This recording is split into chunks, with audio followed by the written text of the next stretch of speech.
আজকের এই ভিডিওটা প্রবাসে থাকা সকল ভাইদের উদ্দেশ্যে। রাস্তায় যখন বের হবেন ভাই, একা কখনো বের হবেন না। দিন দুপুরে দেখেন মানুষ মানুষকে কিভাবে হত্যা করে। মানুষের বিবেক বোধ বলতে এখন আর কিছুই নাই। নিজের ইচ্ছে মতো সবকিছু করে যায়, হোক না মানুষের ক্ষতি। তাই বলতেছি, প্রবাসে থাকা, বিশেষ করে সৌদি আরবের প্রবাসে এই জিনিসটা বেশি ফেস করতেছে।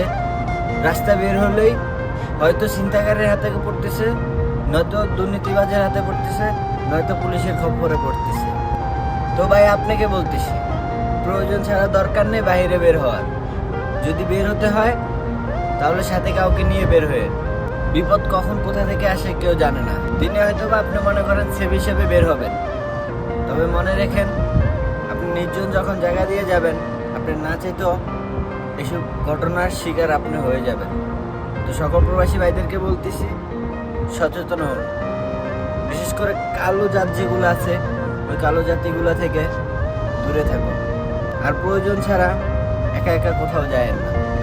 নিজের বিপদ নিজে ডেকেন না।